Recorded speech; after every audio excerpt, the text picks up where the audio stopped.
7 ways how to make money during inflation. From buying groceries to gasoline to automobiles, inflation has hammered Americans' purchasing power. In fact, the most well-known metric of inflation has soared to a 4-decade high. A myriad of factors have come together to increase inflation in 2021 and 2022. To remain financially healthy, we have to aim not only to invest so our money keeps pace with inflation, but also so we profit during it. Today we're discussing 10 investments that you can use to protect yourself from inflation. Inflation usually refers to price increases in the broad economy, although it can refer to increasing prices in just one or two economic sectors. It can be caused by many factors such as spikes in demand for goods and services or rising production costs, and is often measured by the trailing 12-month Consumer Price Index, which is based on a set basket of goods and services. Let's learn which are the worst and best investments for an inflationary economy, according to an American business magnate, investor, and philanthropist, Warren Buffett, and other experts from the same field. Number 1. Assets detonated in a currency. The worst thing you could own during inflation is the currency that's being inflated, because the money in this currency that is sitting in a bank account or is hiding under your mattress is going to get eaten anyway. Bonds issued by governments or by corporations with coupons in inflated currency will have a difficult time as well. So if you lend me $100 and you say that I'm going to get $10 per year for that and my full $100 back in year 10, it may not sound like such a bad deal. That's a 10% annual return. But if we make this deal and there's 10% inflation in the dollar, which is highly possible since it has already happened back in the 70s and 80s, then I'll make no returns on the deal in real value. Number 2. Unproductive assets like gold, art, a house, etc. These assets should keep their value even during inflation, so they are very good to own during these hard times. But they also won't increase your purchasing power, which is why they don't end up higher in the pyramid. As Buffett explains, let's say you own all the gold in the world you could put in a cube that's 67 feet on a side. And if you're wondering about things a person can do with a gold cube, well, you could stare at it, climb on it to feel like you're on top of the world. You could also fondle it and polish it, but it isn't going to do anything. And the same thing happens with unproductive assets. 10 years from now, that rare painting is still going to be just one rare painting. It won't multiply in comparison to the investments that appear higher up in the pyramid can do over time. So if you want to do more than just keep your purchasing power with inefficient assets, then you are going to have to foresee how scared people will be of inflation in the future, which is a very difficult thing to do. Number 3. Productive assets, mediocre type. While unproductive assets are great for maintaining their real value in inflationary times, we still want to increase their value, right? First, let's see what productive assets are. Those are the ones that produce valuable services or products. Although Warren Buffett likes to invest in stocks of different businesses, it's important to know that not all of them are created equal. The first type of business to avoid during inflationary times is one that requires massive additional investment just to stay afloat. And unfortunately, most businesses will perform poorly in real terms during inflation. Their earnings may increase slightly over time, but they're forced to put more and more money into the business just to stay in the same place. And the worst kind of business is one that requires you to constantly put more money on the table while not providing you with higher earnings. These are often the businesses with low returns on tangible assets. You can calculate this by taking the earnings of a business and dividing it by the sum of the balance sheet items called receivables, inventory, other current assets, and net property, plant, and equipment. Businesses with no pricing power are next on the list of those to avoid.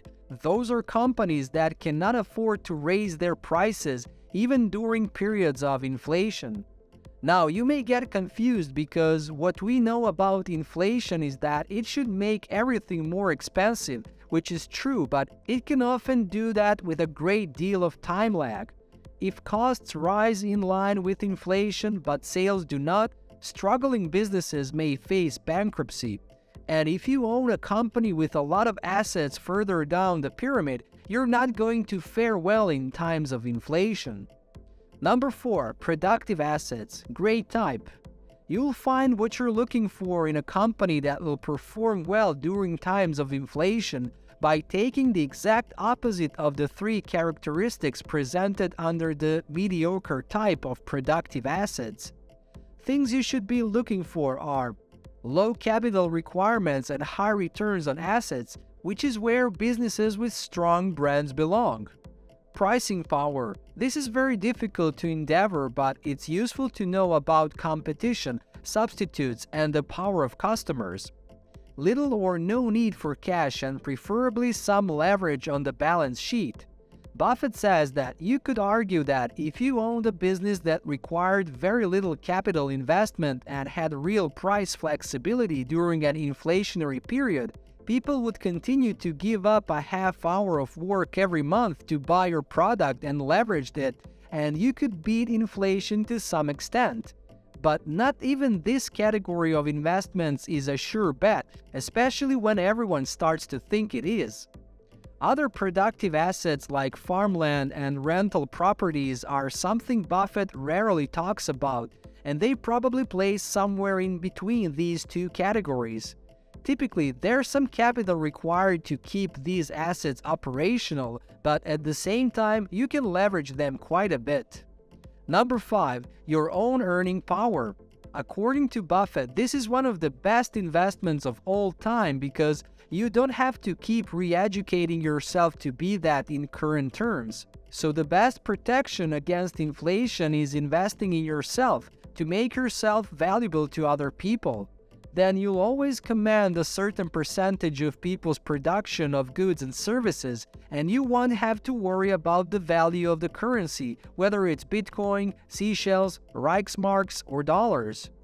Number 6. Debt. This is a bit controversial because the majority of people have negative opinions about debt, but it can actually be really good, especially during inflation because $1 today is worth more than $1 tomorrow, which means that if you borrowed $1 today and returned it tomorrow, you have gained some profit. For example, the median house price today is around $350,000, but 20 years ago, it was less than half of that at around $150,000. It's because every year the real value of the dollar falls, which means the same $150K 20 years ago, today worth $350K. That's why when the Fed lowered interest rates and started buying corporate bonds, the world's largest companies such as Amazon, Facebook, Microsoft, Apple, and others started buying corporate bonds, although these companies don't need that money at all. And the reason for this is that there is no need in using your own money when you can just throw your money into the S&P 500 and get at least a 10% return and borrow money at just 1%. And even if you earn a 5% interest rate on the borrowed funds by investing them in your business, you're still profiting by 4%. On top of that, when you borrow money, you receive all of these tax advantages. As a result, you will save money on those taxes, and if interest rates are lower than inflation, any money borrowed is basically a profit. Number 7. Crypto. One reason Bitcoin rose and then fell so dramatically in the last 24 months is that the Fed started printing trillions of dollars, so now is the perfect time to invest in it since it's estimated to dramatically rise again in the next few months. Many people who were uninterested in Bitcoin prior to the pandemic do not recall the price of Bitcoin is around $8,000, while prior to the trade war, the price of Bitcoin was only $3,600. You could have made a fortune if you were interested in Bitcoin when most people weren't, but people usually get excited about something only when it's all over the news. But the smartest people got into it before the masses and have grown their wealth by 10 to 20 times since then, and will continue to grow it in the following months.